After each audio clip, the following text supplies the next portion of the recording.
Hello and welcome again to the Writer Review. This is Eric Corrupt Writer, and this week we're going to be taking a look back at the 1985 period drama titled The Color Purple. Now, The Color Purple runs for 2 hours and 34 minutes long. It is directed by Steven Spielberg. It is also produced by Steven Spielberg, Kathleen Kennedy, Frank Marshall, and Quincy Jones. The script was written by Menno Meyjes, based off of the novel by Pulitzer Prize-winning author Alice Walker. The score was done by Quincy Jones. The cinematography was done by Alan Davio, and the editing was done by Michael Kahn. And the stars of the movie, this is a movie that actually did bring these actors and actresses. They eventually would become household names. I'm talking about Whoopi Goldberg. We got Danny Glover, Oprah Winfrey, Margaret, Avery, Akosua Busia, Willard, Pugh, Ray Don Chong, Laurence Fishburne, Dana Ivey, and Leonard Jackson.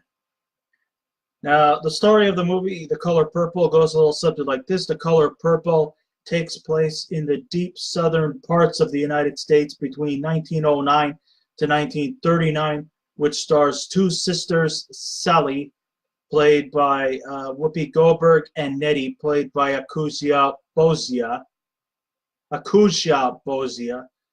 who lives with their father, played by Leonard Jackson, who often performs incest on Sally, probably on more than one occasion. Because of his incestual ways, she actually succeeded in producing 2 children from him. So not only is these children his grandchildren, but I guess he's also the father to them as well. Okay, so Sally eventually has 2 children. Is it pronounced Sally or Seely? I think it is actually pronounced Seely, which is, I guess, short for Cecilia. So Seely's 2 children are eventually shipped off to a family of missionaries. So what kind of price does she get for having children from a blood relative? Yes, this movie definitely pulls no punches in telling its story in all of its grotesque nature, especially when it comes to the subject of incest, which I will probably get to more about in a bit. This is definitely a movie not for the weak at heart. You have to have some pretty strong guts of steel to adapt this movie. As if you're looking for any kind of feel-good atmosphere going on in this movie, well, you better look someplace else. You won't find it here.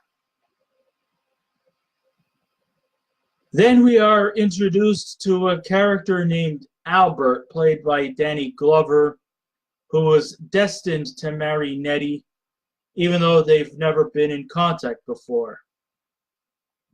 Alphonse, which is of course the name of their incestual father, instead gets him to shack up with Seely instead. Albert operates a farm and has incorrigible children who purposely chastise Seely. Oh, and also, their house is a complete pigsty, which is a complete and total insult to pigsties.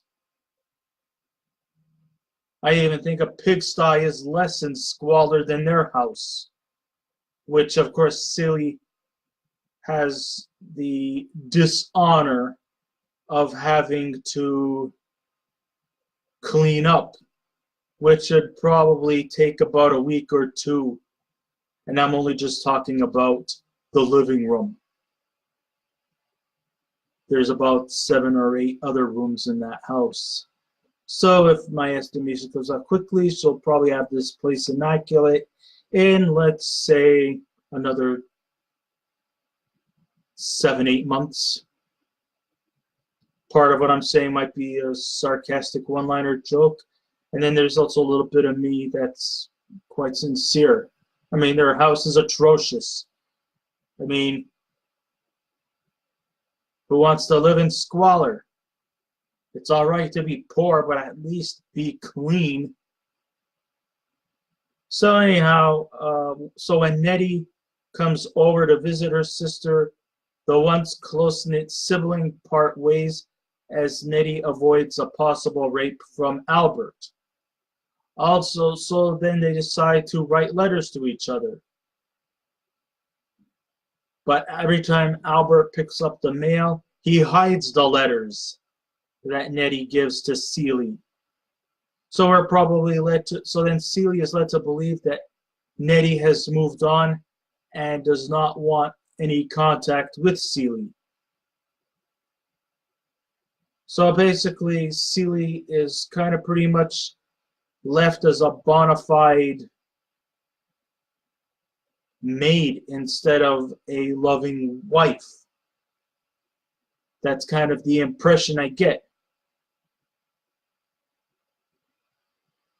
So, other well-known supporting roles in this movie, let's see. Throughout the movie, Celie gets a blossoming relationship. Not all this movie is about hardships and all that. There is some light-hearted moments in this movie that are sort of equally proportioned, even though the rough stuff is like real ham-fisted, pounded right in our faces. But still, there is some light by the end of the tunnel. Celie gets into a blossoming relationship with a blues singer by the name of Shug, played by Margaret Avery, whose relationship with Albert, while trying to be on good terms, is her father, who very much disapproves of her.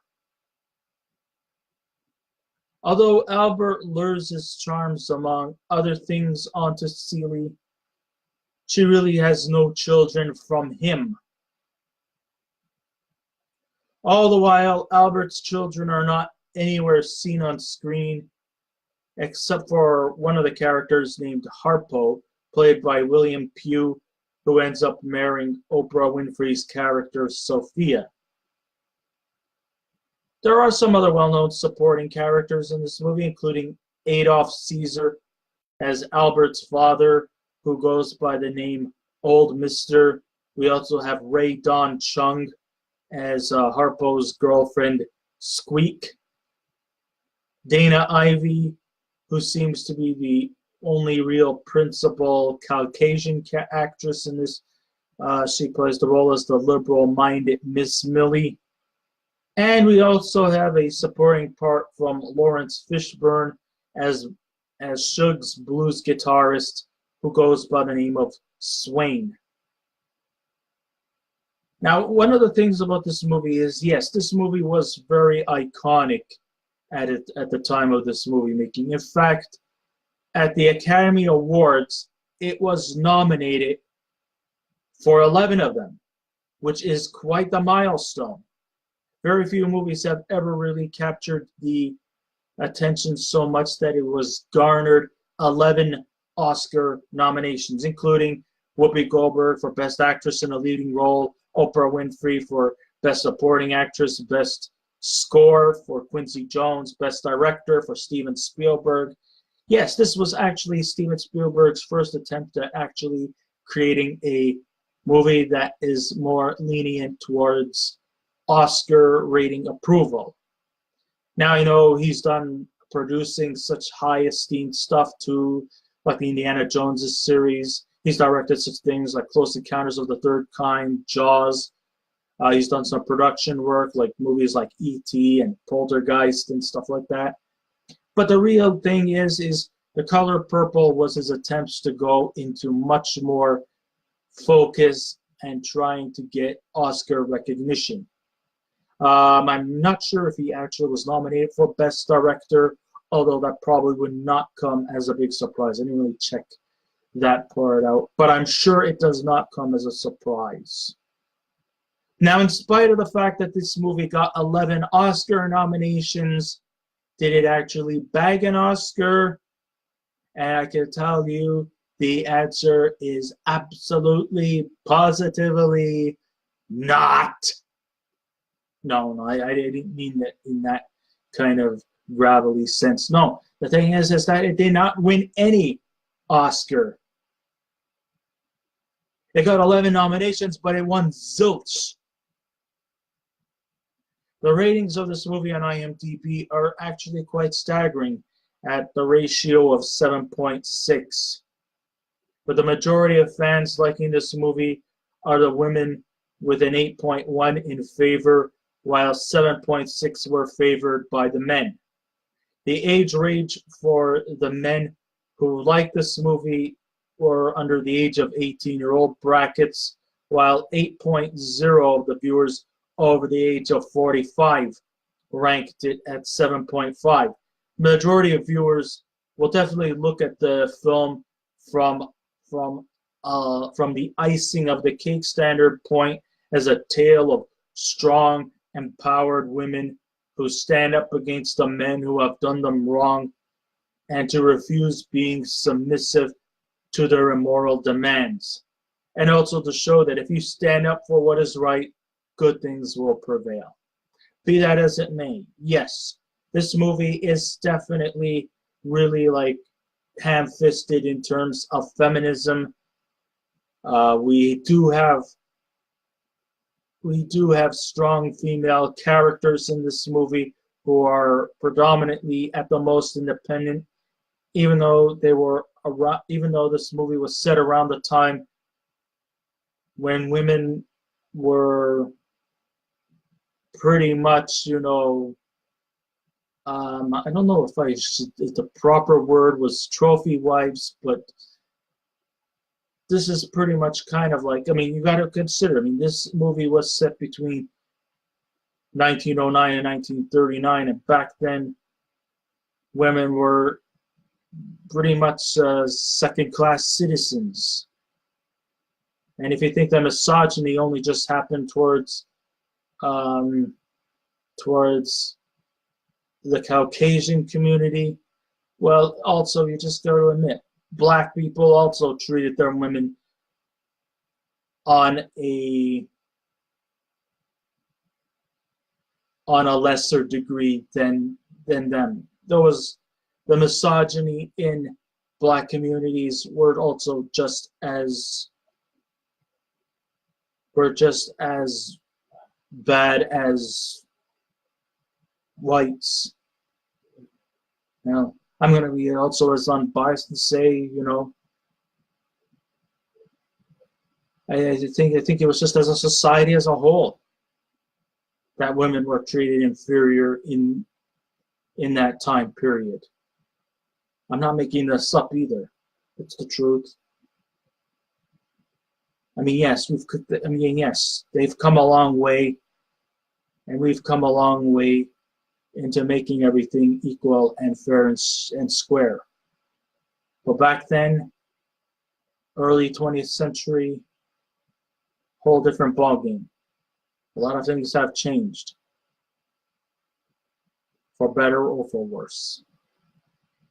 All depends on everyone's point of view. Okay. But there are still going to be some naysayers out there who will grumble about how the men in the film were badly depicted in this movie.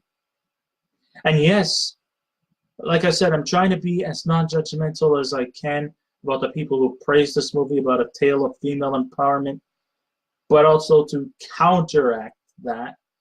The critics were not wrong when they said that the men were really badly depicted in this movie. And they were. By God.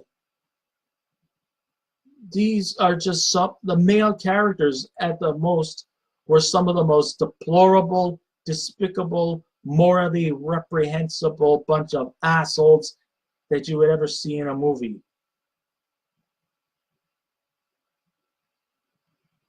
Oh, and sometimes the way they act and the way they are portrayed in this movie was really ham-fisted and shoved down our throats, like giving us the impression that we're all just a bunch of serial rapists. I mean, the men in this movie come across as being savage rapists who commit incest on their daughters and spend their time doing nothing but drinking whiskey until they become so inebriated they basically pass out. And you know, a lot of the times the characters in this movie, the male characters, are just virtually hard to watch at times. Now, to actually say whether this is, if they really were like that back then, or whether this is just an act of fiction, or maybe just some fiction with a dose of harsh reality, let's just say this movie really does pound it down our throats till it comes out from the other end. It's like Steven Spielberg is punching us men in the guts till they can see if his fists can come out through our backs. That's just how they really, really jam it into you. And it makes me feel very uncomfortable. I guess maybe Spielberg and company are really doing this to really do this on purpose, feeling that they've done a job well done. But to me, yes, it did feel uncomfortable that the men were actually portrayed as almost like monsters. And if they weren't drunken, inebriated assholes, well, the small few that weren't in that category, well, there's still another negative side to them. So if you're not a savage, brutal, rapist, incestual pig, then the other men in the movie are a bunch of clumsy, bumbling, semi-retarded idiots. Yeah, you just can't win in this movie. There is no question about it. There is no win or loss. The men in this movie are all portrayed as bad. They're either drunken, incestual rapists or bumbling idiots. You can't win in this. There's no victory win for the men. Only the women are the winners here.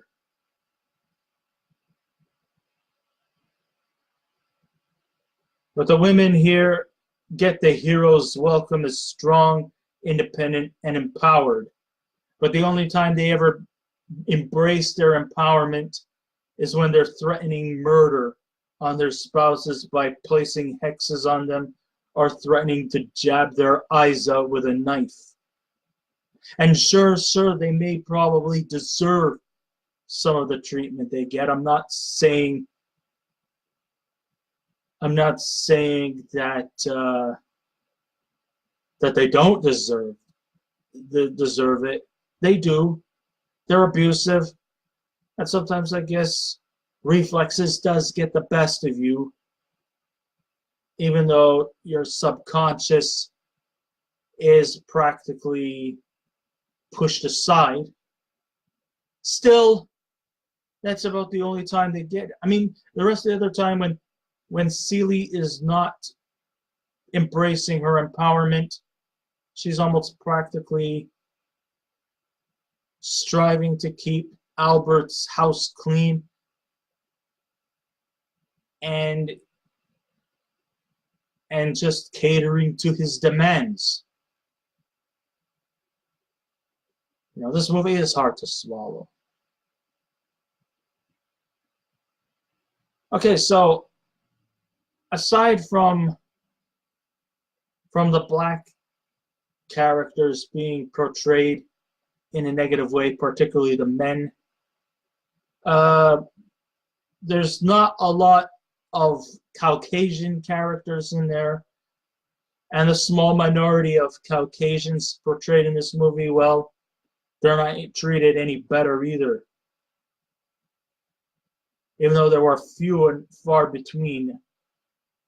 Maybe the only real exception of a sympathetic white character was Dana Ivy's character as Miss Millie.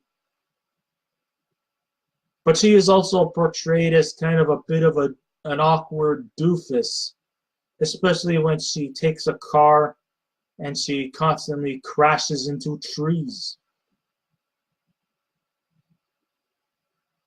Okay, so what are they're getting at? Are they giving us the impression that that white women drivers are the worst?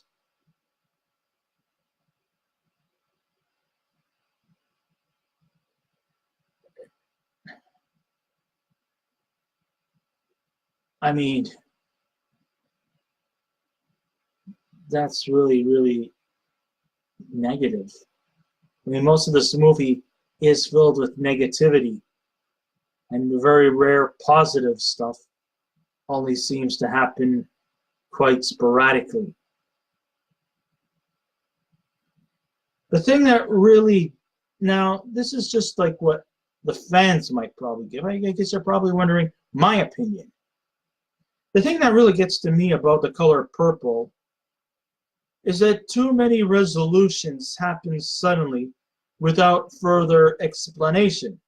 So now, Celie. So at the end of the movie, Celie eventually gets a rich inheritance, lives in the lap of luxury with the people she loves in an estate her biological father gave her.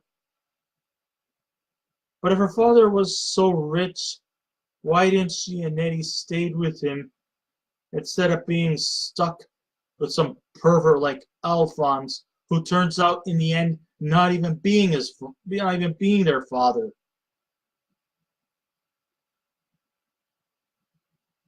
I mean, where did this come from?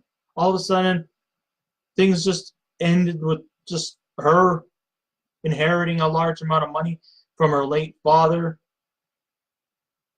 And now she lives in this big estate with her family, reunited with her 2 children. And all this time, that sick pervert Alphonse was not even her biological father. I mean, my God, you talk about rushed here. And it just happens like all of a sudden. Like 1 minute she's like sinking down rock bottom, and then all of a sudden 10 minutes later she's like, whoop!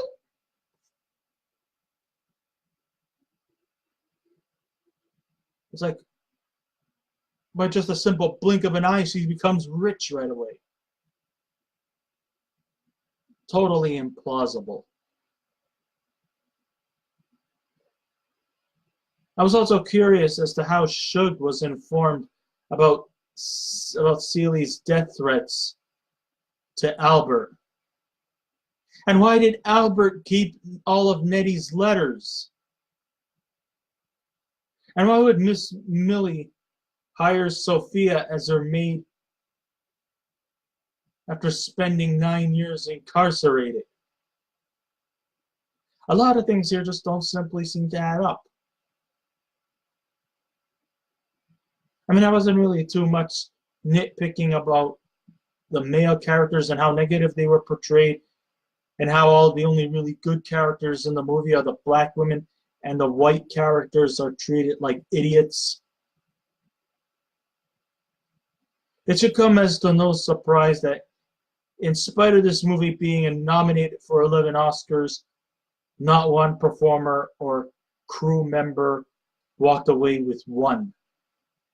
It doesn't surprise me with the male bashing and the plot holes that leave many questions unanswered. Instead, it panders into the mythology of feel-good elements in very similar veins, like the Shawshank Redemption. And sure, yeah, okay, it made Whoopi Goldberg and Oprah Winfrey household names, And I do have to admit that the costumes and the settings were pretty much up there. The technological stuff was really good.